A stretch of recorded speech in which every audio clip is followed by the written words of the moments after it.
araw na naman mga kabutcher.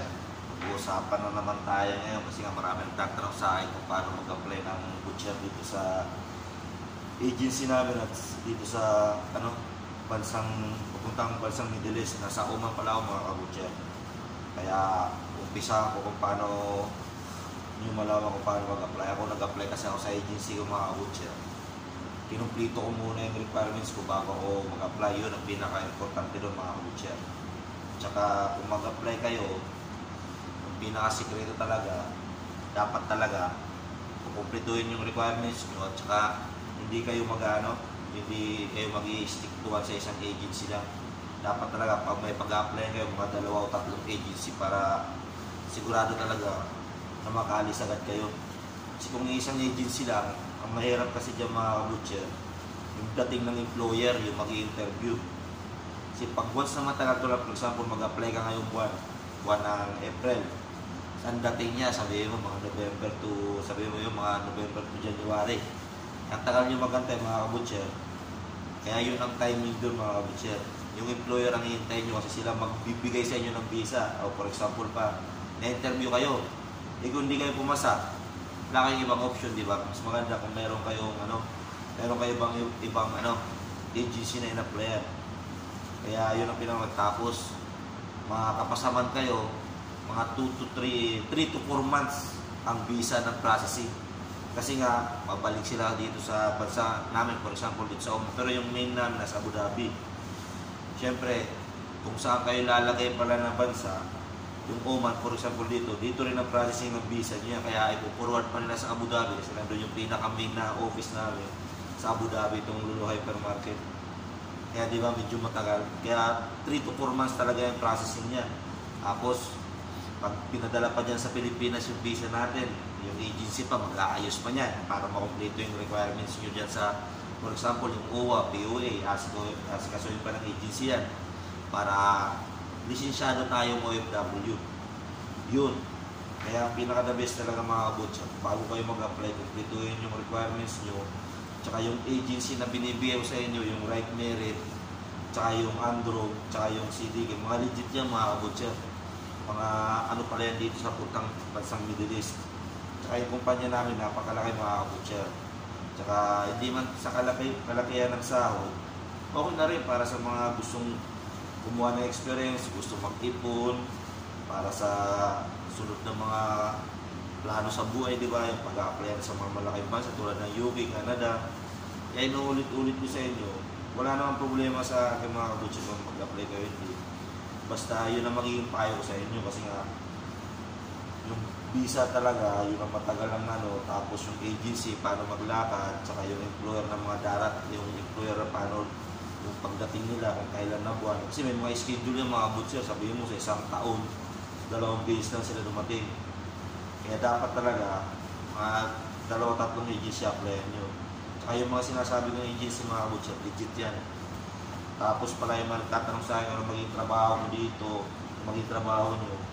Yung mga hindi masyadong alam sa tupa, mga baka, mga kambing, huwag kayo magalala kasi pagdating nyo naman dito, training kayo mga butcher. Tingnan nyo yung sa akin, yung video ko iba-iba.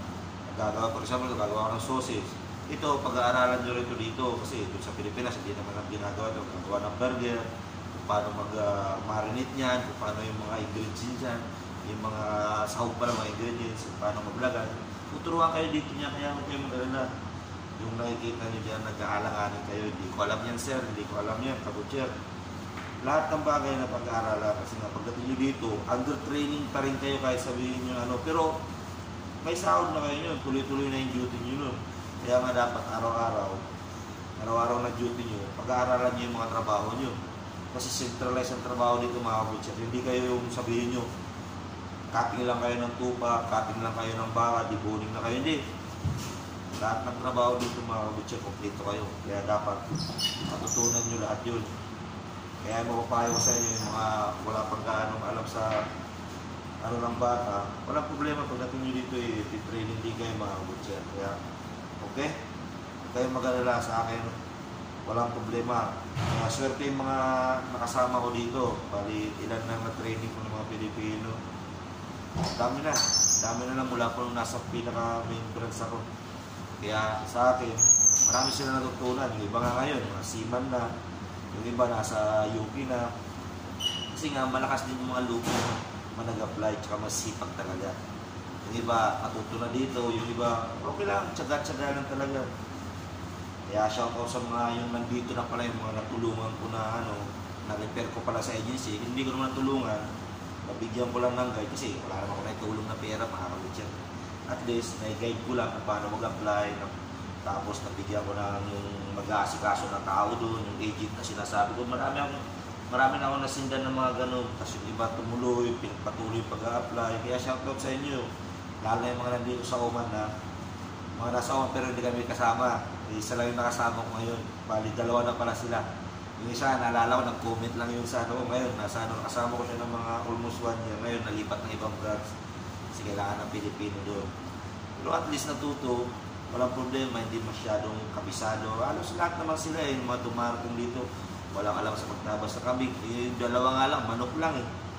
Yung isa nga, security guard nga lang yun. Inaalala ko si Pare Biro, security guard sa Pilipinas. Pero may mga kilala kasi dito na nagtatrabaho dito sa aming kumpanya, tapos na-repair doon sa agency. Yun, nag-try mag-butcher kasi nga medyo maganda kasi yung mas malaking offer ng butcher eh. Pero ngayon, yung agency kasi, pag dineploy sila dito, halos pareho lang yung starting ng ano eh. Mga salesman tsaka butcher, yung mga skill. Maliban lang kasi sa interview kung masyado yung kabisado yung yung mga parts ng mga baka, tsaka yung experience nyo talaga dyan sa Pilipinas, medyo opera kayo ng malaki. Yung pala yung mga nagtatanong sa akin kung magkano yung sahod. Dito sa bansang Middle East, medyo mababa lang, pero okay na rin maabot siya kasi libre naman lahat. Yung sinasabi ko, libre lahat yung bahay, kuryente, tubig, lahat. Pagkain lang at saka yung hygiene sa inyo, yung mga personal yun lang hindi malilibre ng kumpanya. Pero yung sabihin nyo, yung mga uniform, libre dito, mga butcher, libre yung mga sapatos, basta pang lang, pang dito sa section natin. Yun yung mga libre lahat. Pero yung mga pagkain natin, hindi tayo malilibre, tsaka yung mga personal hygiene natin, hindi libre mga butcher. Kaya hanggang dito na, sana yung matutunan kayo. Sa inuulit ko sa inyo, pag-a-apply dito sa bansa namin, sa bansang Middle East, tsaka sa agency namin, yun, tuloy nyo lang, mga legit na agency na nire-refer ko sa inyo. Tsaka yung tips ko sa inyo na mag-apply kayo ng 3 agency, hindi lang sa para mabilis kayo makalis. Tsaka in case of sabihin for example, di kayo pumasa doon sa isang agency. Tsaka kung sinong mauna tumawag sa inyo, kung sinong unang nagbigay ng bill sa inyo, i-grab nyo na mga kabutcher para ma-experience nyo naman nandito kayo kasi hirap na talaga sa Pilipinas ngayon. Dami mahal na mga bilihin, pero hindi lang. Laban pa rin talaga tayo mga kahit dito, medyo mahal din mga bilihin, kaya tuloy-tuloy lang. Kaya nga sabi ko sa inyo, never give up, di ba? Yun lang ang payo ko sa inyo mga kabutcher. Kaya hanggang dito na lang sa mga gustong laging sa pag-a-apply, yun lang ang mga sabi ko sa inyo, tuloy-tuloy lang tayo. Ito, tingnan nyo itong ginagawa ko, itong beef sausage. Yung walang pinakit sa inyo, ito galing dito sa Kaya, matutunan nyo rin yung pag nandito kayo, yung parang kayo sa mga video ko, hindi mahirap. Sa umpisa lang mahirap. Sabihin ko sa iyo, sa isang buwan, nandito kayo, napaka-easy na lang mga butcher.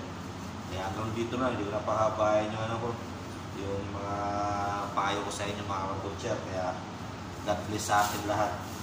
Mabuhay tayo mga butcher. Okay?